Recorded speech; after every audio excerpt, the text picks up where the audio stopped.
lots of people think that being at Goldsmiths is brilliant, and that and it's a bit like a golden ticket. Wow, this is amazing.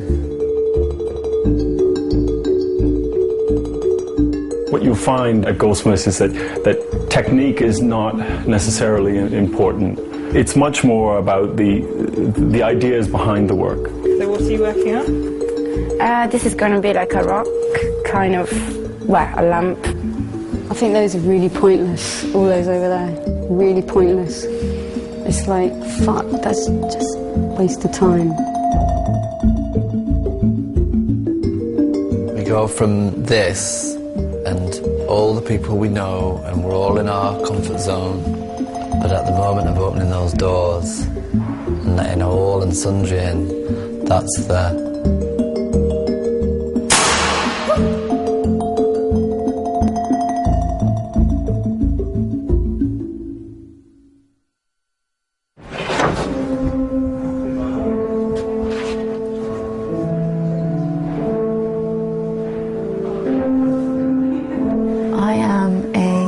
conceptual artist, and I work with ideas. Ideas are my commodity. Ideas are my product. It says on the 23rd of October 2008 at 10:28:09 on the premises of a fashionable retail outlet, central London, the artist ingested a small amount of private property.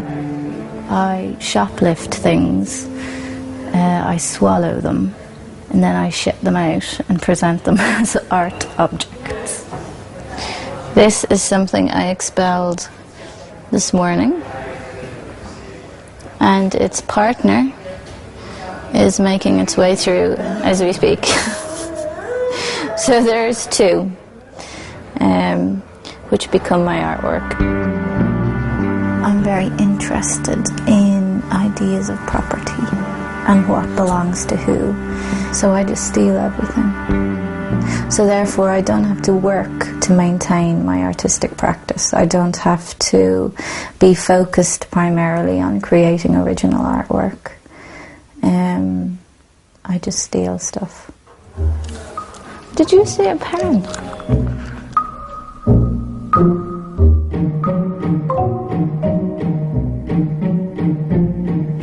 To somebody at a party and they say, what do you do? I say, I'm an artist. Pretty much like a wall goes up, because there's a bit of envy.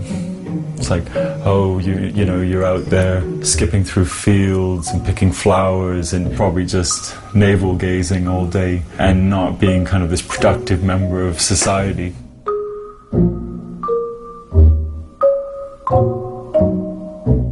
What other people are looking at is labor, because you have that idea of the sculptor or the painter just slaving away over this massive canvas, but if the conceptual artist just puts that piece of rock, that rock on top of a piece of paper, like you can't see the labor involved with that, and so therefore it's not an artwork.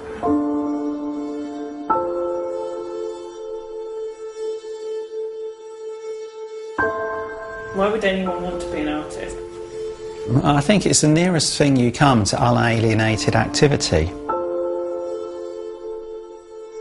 And if you work in a factory or drive a bus or something, you know, you're exploited. You know, you're not doing the job you want to do. There's very little creative reward. You're not setting your own agenda. You're not working on the issues that you're interested in. You're working for someone else, at someone else's beck and call. I mean, there's a real sense that you're in control of your own work.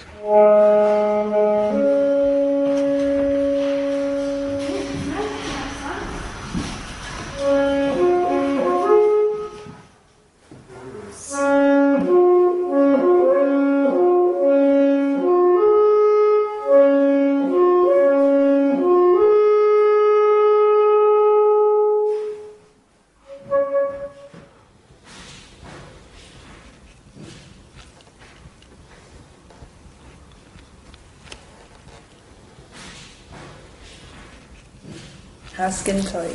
Very skint. Very. Yeah. I've got a few credit cards that are maxed, and so the repayments are like 70 quid a month times 3. Plus, I've got a loan from a few years ago that's paying off maxed credit cards, and that's a lot a month. It's a few hundred quid just to cope with the regular outflow of debt. I'm trying to work out which way I projected my cloud. It's kind of just, it's just part of the process, part of the thing that I've always done, the thing that I do, which is spend money to make work and not necessarily get anything back.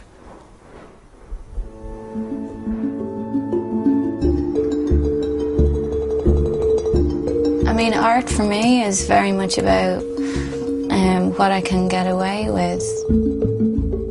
I'm going to Spain to find Simon Starling's rhododendron. Simon Starling is the Turner Prize winner from 2004 or something like that. And he brought over 5 or 7 rhododendrons to the south of Spain because they were being eradicated in Scotland. And somehow, you know, bringing them back to their kind of original place of destination was an analogy to kind of immigration and stuff like that. So I'm going to Spain with the help of Simon Starling's instructions, because we are in correspondence, although he doesn't know it. He thinks I'm interested in going to view his work in the park. I am going to view his work in the park, but my motivation is to go and take it out of the park, bring it back to England, and alert his gallery to the situation. The only kind of major risk is that you're looking like you're doing irony. Right. Which, I mean, that might be fine, I don't know. For me, it's the least interesting route to go down. Yeah. I was wondering kind of why you chose the rhododendrons. How I think about it is that there's a piece of art in a park in the south of Spain. So there's a commodity there that's just sitting and waiting to be taken.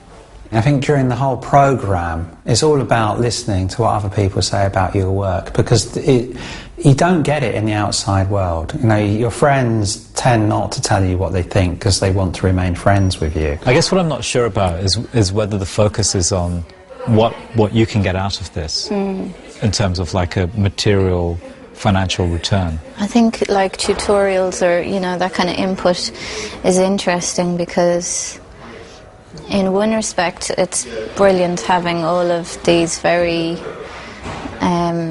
involved and on the ball people, you know, talking about your work. But also what it develops is a very thick skin to kind of go, well, you know what, I think you're fucking wrong.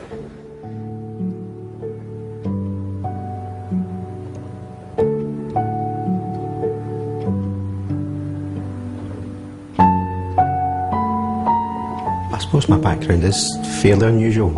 I haven't come from your typical art background.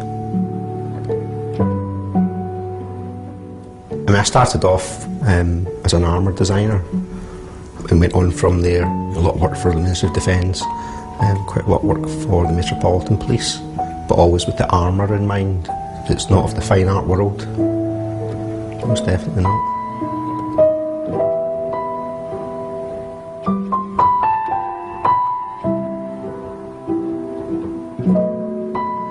Goldsmiths, for me, has been a troublesome journey. It's not been my work has not been a particularly good fit in terms of the Goldsmiths' take on art.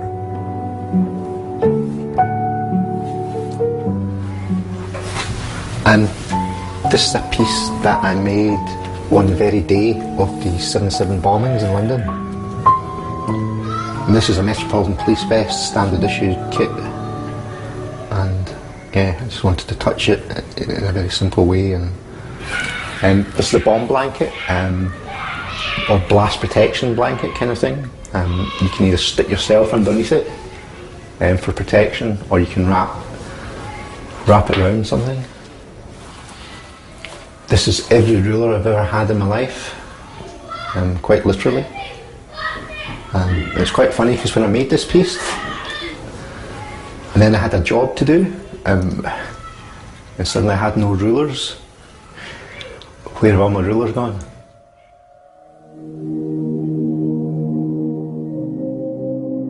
A lot of my art is read very literally, and that seems to be problematic with Goldsmiths.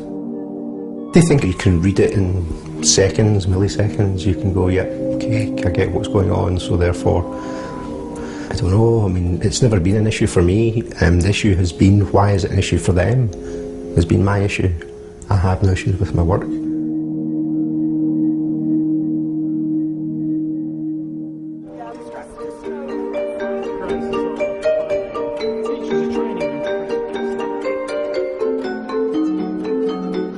The final show is a showcase for all of our work, and it is supposed to be a moment where you shine. It's a big fucking deal. It's really scary. Now what I want from you by the end of the day, your first, second and third choice. If you come through to let everyone else down. These are blackout rooms, right? Yeah, these are all blackable, outable. The show for them is a big showcase. I mean, if you do a little exhibition in the East End, in a little gallery in Hackney, yeah, it's open maybe Friday, Saturday, Sunday. You know, Friday 6 people might come. You know, Saturday 20 people if you're lucky, and on Sunday afternoon a few more. And here, there's literally thousands of people coming through. There's the little space at the back, it's like a dungeon, and 1 or 2 people have done really interesting shows in that space.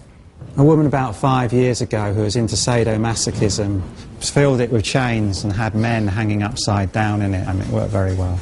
There's a lot of stress, really, around this period. There's always an awareness that if they don't put on their best that they can do at that time, they're missing what might be a great opportunity.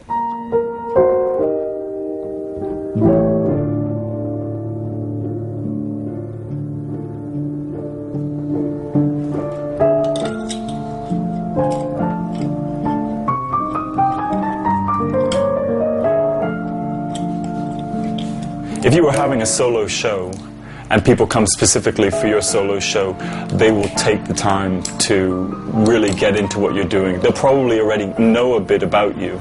In this instance, like, very few people coming are going to have any idea about what you do, what your practice is about.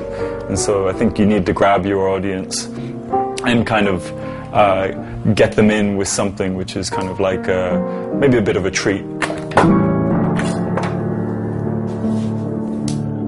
What I've been doing is just creating a piece which is a shell with a strobe inside of it. So it sounds like a simple idea, but I think it's quite effective in a kind of a darkened room, and I think it achieves quite a few things that I'd like to achieve, but in a very simple way. I don't know, I think there's something kind of glorious and mad about just this kind of gang of shells just strobing away. Recently I had a tutorial and showed this work, and there was a bit of a discussion about just the work, this type of work not being sophisticated at all, that it just appears to be a juxtaposition of objects. And so, well, then I'm asked, well, why is this juxtaposition of objects any more important or any more relevant than any other 2 things you could just shove together? It's a funny thing to try to explain exactly what a strobing conch shell is saying. You know, what's happening here, I don't know, maybe... God, I was hoping that I was going to say something really good just then. Can I repeat that? I did take some notes here. Maybe this is what I'm supposed to say to you.